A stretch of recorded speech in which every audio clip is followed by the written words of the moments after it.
Synthetic ലഹരിമരുന്നുമായി യുവാവ് പെരിന്തൽമണ്ണയിൽ police പിടിയിൽ. പെരിന്തൽമണ്ണയിൽ രാത്രിയിൽ പോലീസ് നടത്തിയ പ്രത്യേക പരിശോധനയിൽ വിൽപ്പനയ്ക്കെത്തിച്ച സിന്തറ്റിക് ലഹരിമരുന്നിനത്തിൽപ്പെട്ട മെത്താഫെറ്റമിനുമായി യുവാവിനെ പെരിന്തൽമണ്ണ CI സുമേഷ് സുധാകരൻ, SI ശ്രീഹരി എന്നിവരുടെ നേതൃത്വത്തിൽ പോലീസ് സംഘം അറസ്റ്റ് ചെയ്തു.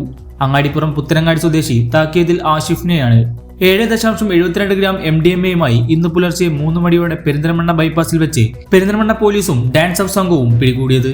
മലപ്പുറം ജില്ലാ പോലീസ് മേധാവി ചൈത്ര തെരേസ ജോൺ IPSന്റെ നിർദ്ദേശപ്രകാരം ഇലക്ഷനോടനുബന്ധിച്ച് അനധികൃത പണമിടപാടും ലഹരിക്കടത്തും തടയുന്നതിന്റെ ഭാഗമായി രാത്രികാല പെട്രോളിംഗ് പെരിന്തൽമണ്ണയിൽ പോലീസ് ശക്തമാക്കിയിരുന്നു. അതിന്റെ ഭാഗമായി പെരിന്തൽമണ്ണ ബൈപ്പാസിൽ വെച്ച് കാറിൽ സംശയാസ്പദമായ രീതിയിൽ കണ്ട യുവാവിനെ തടഞ്ഞുവെച്ച് പരിശോധിച്ചതിലാണ് ലഹരിമരുന്ന് കണ്ടെത്തിയത്.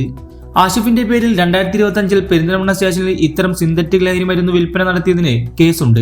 ഈ കേസിൽ ജാമ്യത്തിലാണ് Perinthalmanna DYSP M Latheef, inspector Sumesh Sudhakaran എന്നിവരുടെ നേതൃത്വത്തിൽ SI ശ്രീഹരി ഡാൻസ് ഹൗസ് സ്ക്വാഡുമാണ് പരിശോധനാ സംഘത്തിലുണ്ടായിരുന്നത്. മലപ്പുറം പോലീസ് സ്റ്റേഷൻ ഇൻസ്പെക്ടർ ഹരീഷിന്റെ സാന്നിധ്യത്തിലാണ് പരിശോധനാ നടപടിക്രമങ്ങൾ പൂർത്തിയാക്കിയത്. പ്രതിയെ പെരിന്തൽമണ്ണ കോടതിയിൽ ഹാജരാക്കി. The pleasure of personal banking. Mannarkkad rural service സഹകരണ ബാങ്ക്.